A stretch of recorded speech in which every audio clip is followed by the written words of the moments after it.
Hi Mark, I'm Sherry Feng Yishen. My student number is 17.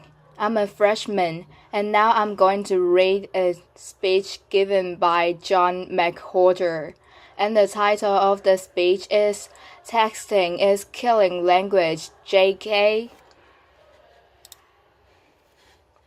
We always hear that texting is a scourge. The idea is that texting spells the decline and fall of any kind of serious literacy, or at least writing ability, among young people in the United States and now the whole world today. The fact of the matter is that it just isn't true.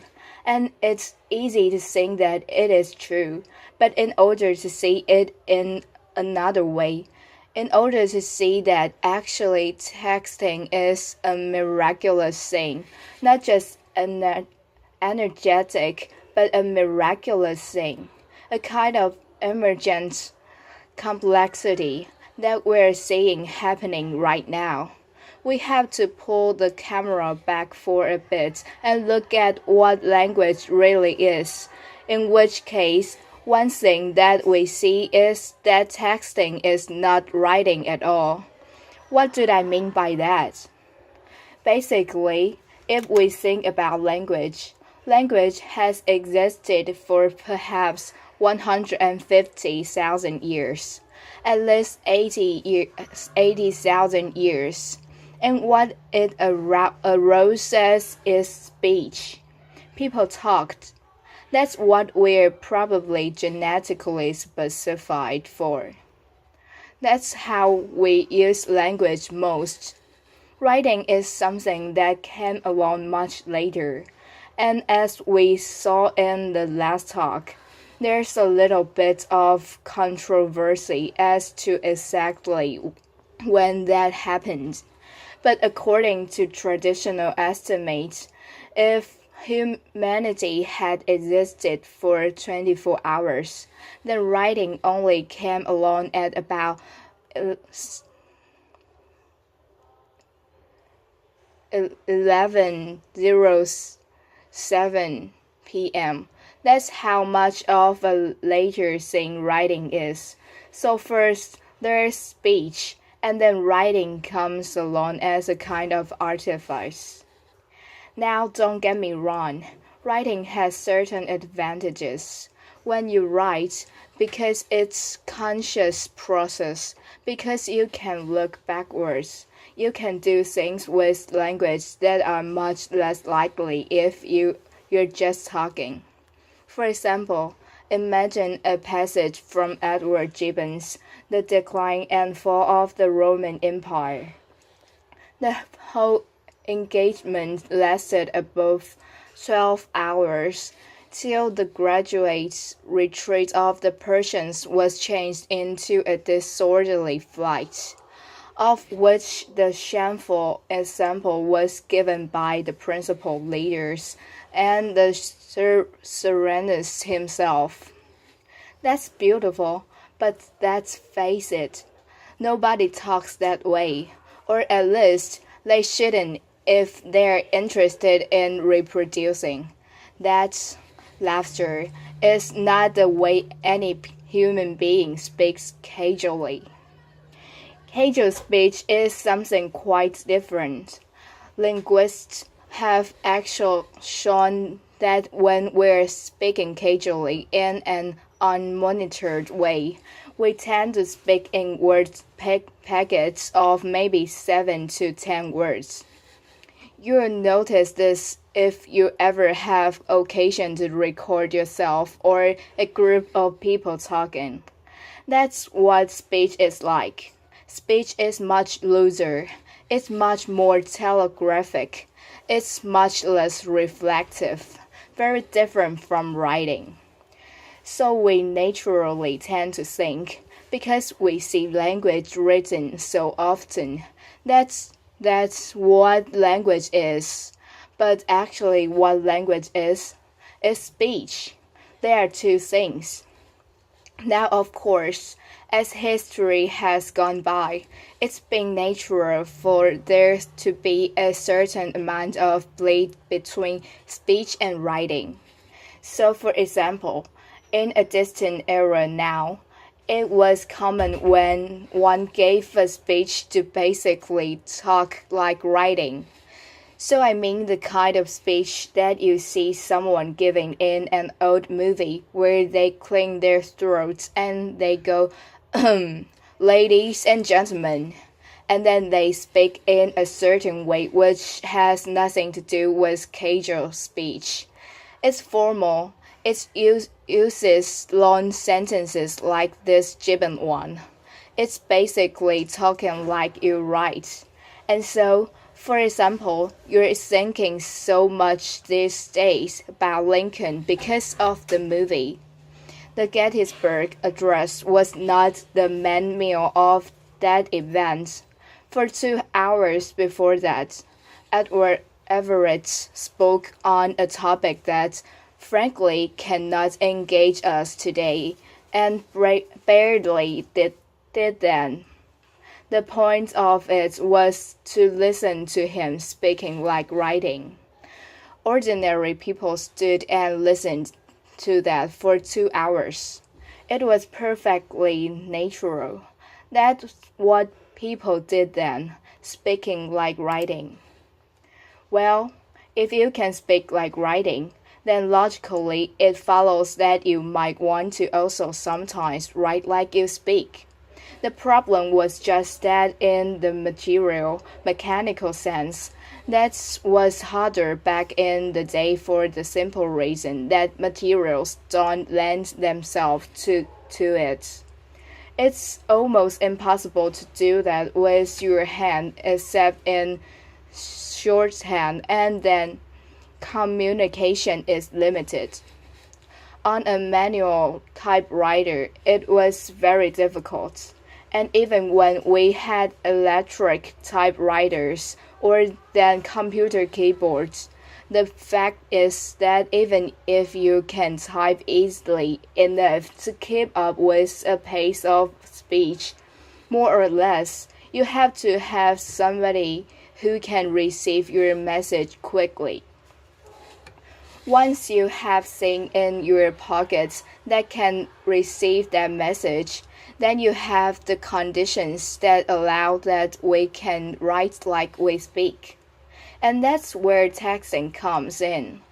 And so texting is very loose in its structure. No one thinks about capital letters or punctuation when one's texts. But then again, do you think about those things when you talk? No. And so therefore, why would you when you were texting? What texting is, despite the fact that it involves the brute mechanic of something that we call writing, if it's fingered speech. That's what texting is. Now we can write the way we talk, and it's a very interesting thing, but nevertheless easy to think that still it represents some sort of decline. We see this general bagginess of the structure, the lack of concern with rules, and the way that we are used to learning on the blackboard. And so we think that something has gone wrong. It's very natural sense. But the fact of the matter is that what is going on is a kind of emergent complexity. That's what we're seeing in this fingered speech. And in order to understand it, what we want to see is the way.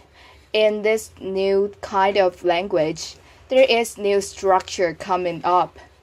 And so, for example, there is in texting a convention, which is LOL.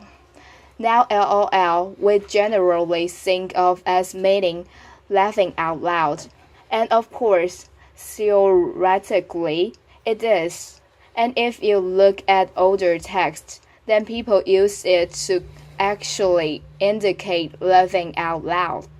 But if you text now, or if you are someone who is aware of the substrate of texting the way it becomes, you will notice that LOL does not mean laughing out loud anymore. It evolved into something that is much subtler. This is an actual text that was done by a non-male person of about 20 years old not too long ago. I love the font you're using, BTW. Julie. LOL, thanks. Gmail is being slow right now. Now if you think about it. That's not funny. No one's laughing. Laughter. And yet, there it is. So you assume there's been some kind of hiccup. Then Susan says, LOL, I know. Again, more golfing than we're used to when you're talking about these inconveniences. So Julie says, I just sent you an email. Susan, LOL, I see it. Very funny people, if that's what LOL means. This Julie says, so what's up? Susan, LOL, I have to write a 10-page paper. She's not amused. Let's think about it. LOL is being used in a very particular way. It's a marker of empathy. It's a marker of accommodation. We linguists call this thing like that pragmatic particles. Any spoken language that's used by a real people has them. If you happen to speak Japanese, think about that little word ne that you use at the end of a lot of sentences. If you listen to the way Black youth today speak, think about the use of the word yo.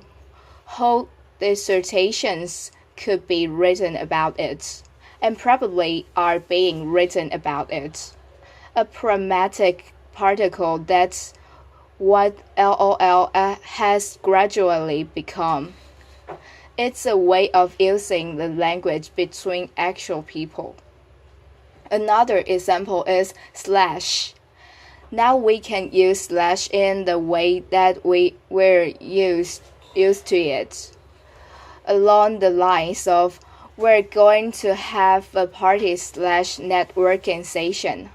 That's kind of like what we're at. Slash is used in a very different way in texting among young people today. It's used to change the sign. So for example, this Sally person says, so I need to find people to chill with. And Jake says, ha ha. You could write a dissertation about haha too, but we don't have time for that. Haha, so you're going by yourself? Why? Sally, for this summer program at NYU. Jake, haha, slash. I'm watching this video with Suns players trying to shoot with one eye. The slash is interesting. I don't really even know what Jake is talking about after that, but you notice that he's changing the topic.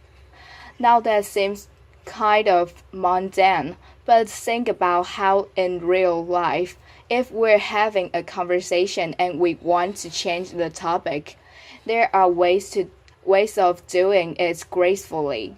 You don't just zip right into it. You'll pat your sides and look wistfully off into the distance, or you'll say something like, makes you think, when it really didn't. But what you're really trying to do is change the topic. You can't do that while you're texting. And so ways are developing of doing it within this medium. All spoken languages have what a linguist called a new information marker, or 2 or 3. Texting has developed one from this slash. So we have a whole battery of new constructions that are developing. And yet it's easy to think, well, something is still wrong. There's a lack of structure of some sort. It's not as sophisticated as the language of the Wall Street Journal. Well, the fact of the matter is, look at this person in 1956, and this is when texting doesn't exist. I Love Lucy is still on the air. Many do not know the alphabet or multiplication table, cannot write grammatically. We've heard that sort of thing before, not just in 1956, 1917, Connecticut school teacher. 1917, this is the time when we all assumed that everything somehow in terms of writing was perfect because the people on Downton Abbey are articulate or something like that. So from every college in the country goes up the cry, our freshmen can spell, can punctuate, and so on. You can go even further back than this. It's the president of Harvard. It's 1871. There's no electricity. People have three names: bad spelling, incorrectness, as well as inelegance of expression in writing. And he's talking about people who are otherwise well prepared for college studies. You can go even further back. 1841, some long-lost superintendent of schools is upset because of what he has for a long time noted with regret the almost entire neglect of the original blah blah blah blah blah. Or you can go all the way back to 63 AD. Laughter. And there's this poor man who doesn't like the way people are speaking Latin. As it happens, he was writing about what had become French. And so there are always laughter, applause. There are always people worrying about these things, and the planet somehow seems to keep spinning. And so the way I'm thinking of texting these days is that what we're seeing is a whole new way of writing that young people are developing, which they're using alongside their ordinary writing skills, and that means that they're able to do two things. Increasing evidence is that being bilingual is cognitively beneficial. That's also true of being bidialectal. That's certainly true of being bidialectal in terms of your writing, and so texting actually is evidence of a balancing act that young people are using today. Not consciously, of course, but it's an expansion of their linguistic repertoire. It's very simple. If somebody from 1973 look at what was on a dormitory message board in 1993, the slang would have changed a little bit since the era of love story, but they would understand what was on that message board. Take that person from 1993, not that long ago. This is Bill and Ted's excellent adventure. Those people. Take those people and they read a very typical text written by a 20-year-old today. Often they would have no idea what half of it means because a whole new language has developed among our young people doing something as mundane as what it looks like to us when they're batting around on their little devices. So, in closing, if I could go into the future, if I could go into 2033, the first thing I would ask is whether David Simon had done a sequel to The Wire. I would want to know, and I really would ask that. And then I would want to know actually what was going on Downton Abbey. That would be the second thing.